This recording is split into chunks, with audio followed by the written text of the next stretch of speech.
My workshop is 100 square feet. Having said that, floor to ceiling, all 4 walls are packed. So let's take a tour of the workshop.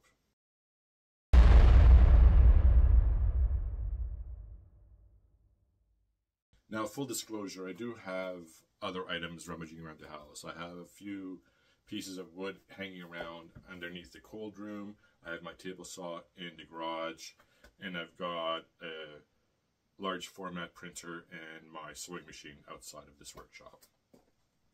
Thought I'd do the workbench first, and we'll take it around. So let's start in this corner here. The whole corner is built around this disc sander. I made this out of an old hammer drill. It's quite handy. It is connected to the shop vac through this system here. I don't know what you call it, a vacuum system? I don't know, whatever. I built some shelving around it. I'll start from the top, I guess, here. I've got some wine crates, old wine bottle crates, that I've built the shelving out of and added some more shelving to it. I've got my router and my router bits at the top. You can't see the router, can you? This is my router. Anyways, underneath is mainly just paintbrushes, some paints and accessories. I got the mediums and the gels here. I've got a little camera dolly. I'll post a video up here on how I made that. No, it's up here. Paintbrushes, some craft paints, acrylics, and my go-to paintbrushes are kept here. Below that, I've got a label maker, which everybody who owns a workshop should have. You need to label everything or else everything's going to get lost. Pencil sharpener, scale, some clay tools. Underneath this, I keep my calipers and some measuring items. Above the disc sander is a board where I've glued sandpaper. It is MDF. MDF is quite flat, so it's good for sanding flat objects. I've got small sheets of sandpaper above it. Most of my sandpapers over in that corner. I'll show you guys later. And above that, just small little compartments of to-do / in progress items. Small screws where I've taken apart something. You keep the screws there and small little components just so they don't get lost. Junk drawer, and I keep some microphones. Underneath, breadboards, multi-tool blades, my Rotary tool bits. Built this out of XPS foam. It is quite handy and everything keeps organized. I do have a video for that also. I'll post that. LEDs here, and I've got a power supply which I keep covered, and that is for dust prevention. To the right, I've got sticks. Sorry, got a phone call, didn't know where we left off. Sticks, popsicle sticks, coffee stirrers, tongue depressors, skewers, pipe cleaners, so on and so forth. Markers, acid brushes. I need a new supply. Moving on over.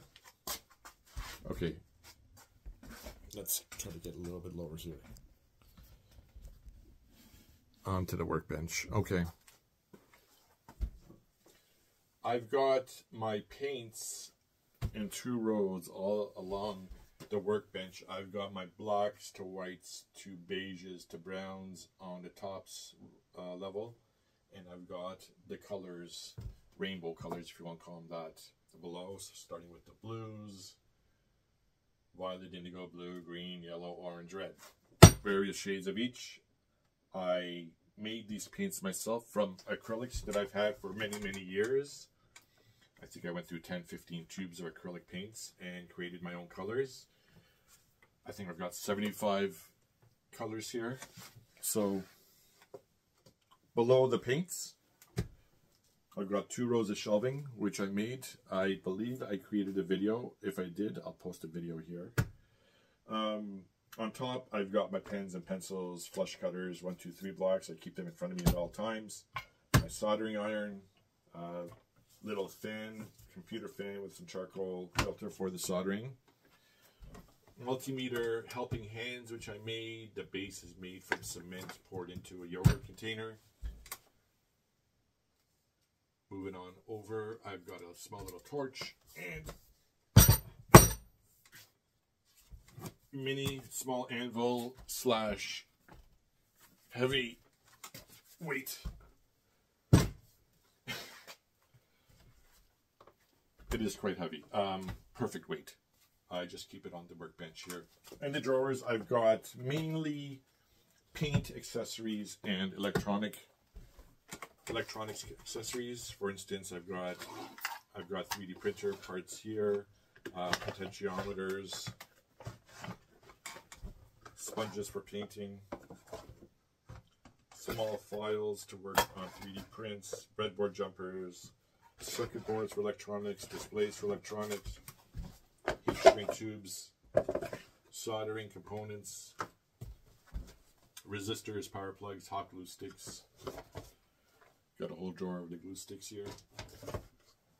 Some switches. Top of the workbench, I do have a rubber mat and a, let's just do that, self-healing cutting mat.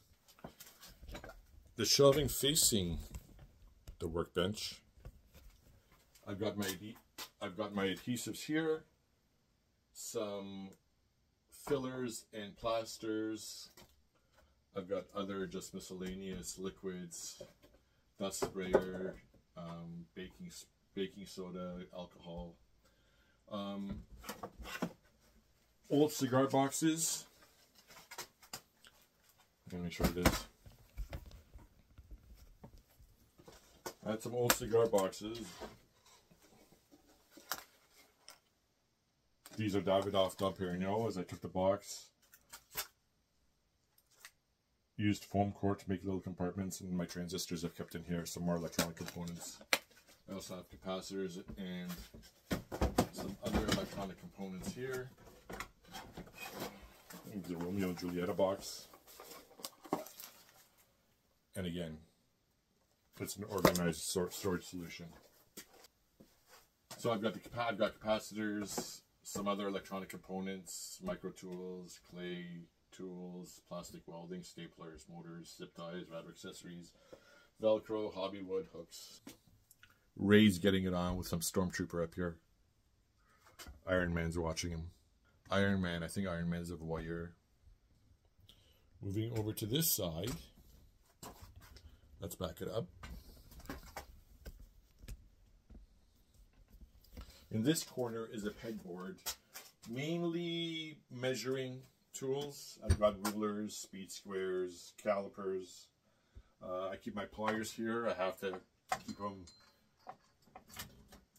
I have to have them stored this way, else there won't be any room on the pegboard for anything else. And I do have my screwdrivers stored the same way. On top of the shelving unit, I think you can see, right? Top of the shelving unit, extra pens and pencils, a small little vise here for a small little bench vise, measuring tapes, LEDs of various colors. I've got an extra power supply, rubber feet, bearings, and little small drawers here. I've got rivets, Allen keys, magnets, nitro gloves, shop towels. That's that corner. Let's move over to this corner next.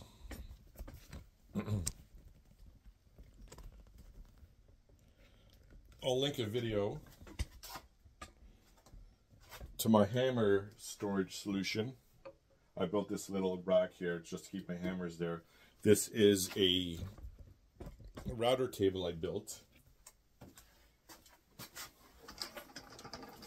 I have leaves here. I have a leaf on this end, and I had a leaf on this end. However, being a small shop as it is, the leaf on the right side of the cart will never be used. So I just repurposed it for the tool stand. Underneath, I had a drawer which pulled out, which had a router table built in. However, shop being as small as it is, I can't use a router down in here. It'll just create too much sawdust. So took it out, repurposed it. I just keep some small pieces of wood and plastics down there. The miter saw itself, I did mention that it is connected to the shop vac. I built this enclosure around it, so the combination of the shop vac and this enclosure keeps the air relatively clean. I do also have, right at the ceiling here, I've got a shop vac air cleaner. Behind here, down here,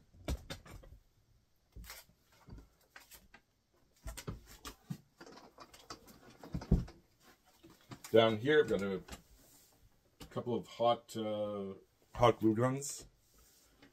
I've got a hair dryer and a hot air gun. I've got just a brush for sweeping. Behind here, I've got, I don't know if you can see it here, it's a cyclone with 3 Home Depot buckets.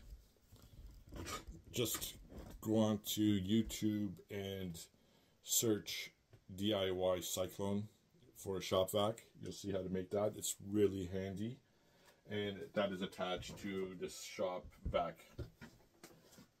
I've got 4 chambers. First chamber is connected to the bandsaw. Second chamber connected to the miter saw. Third chamber to the disc sander. And the fourth chamber is just a hose I have for everyday use. Above it, on this wall,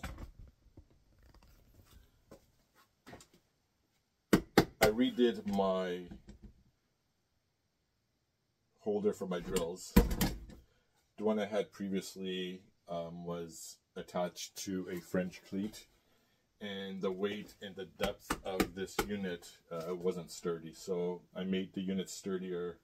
Put a shelf on here, just like some foam. I have a foam cutter here and some sharpening. I have the sharpening stones, and above that I've got some clamps and an axe and some items there.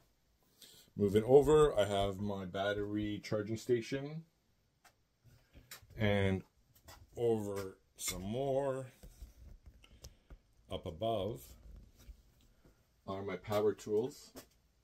This crate came to Canada with my parents in 1964. I keep it as a memento. I don't know. They have the address of where this crate was shipped to in Canada where they first stayed, down around High Park. Below here is my 3D printer. I just bought it a few months ago. Lots of fun. I'm learning a lot. I have some thoughts in mind on what I'm going to do with it next. I just keep this covered, not for the humidity factor, just to try to keep the dust away. Underneath I just have some other items, some plumbing equipment, miscellaneous items, painting rollers, steamer, so on and so forth. Moving over to the other side of the shop.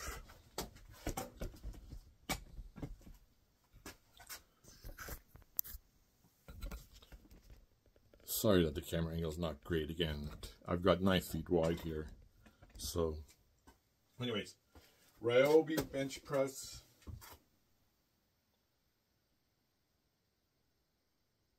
Ryobi drill press, bench press. Hindsight, I wish I had purchased a used model of higher quality than purchasing this consumer grade drill press brand new. But live and learn. Just some pliers in the back, some wrenches, files above here. I've got my nuts and bolts. This compartment is all 1/4-20s.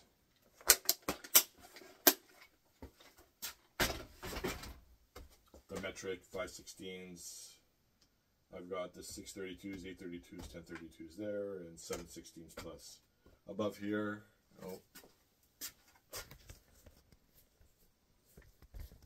as you can see, we go right to the ceiling.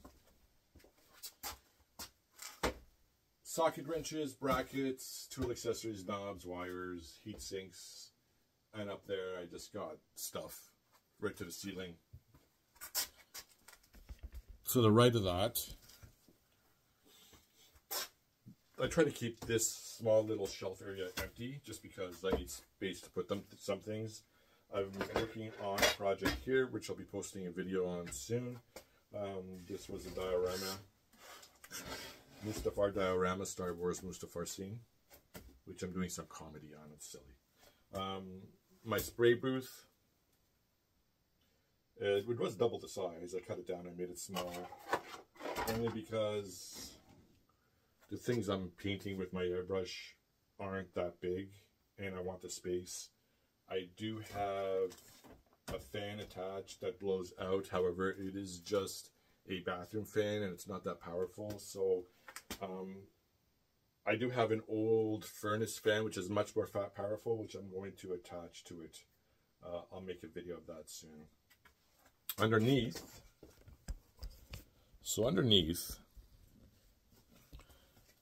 these chest of drawers was my grandparents. It sat in their bedroom in our house that I grew up in. So I've got it nicely labeled. I've got the drill bits here, screwdriver bits,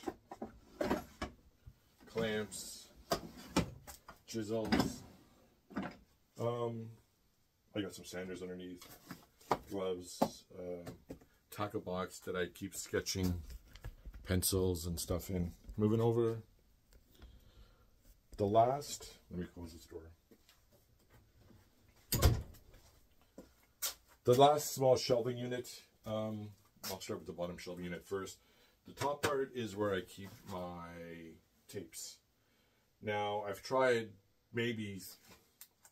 3 or 4 different solutions for storing tape, and I'll be honest, I just find this the most convenient. It's just a shelf with the tapes just stacked up. I like this the best. I mean, each to his own, right? So I had them on plastic tubes, I had them in drawers. I have 3 or 4 different solutions that I had for storage of the tapes, but this is best.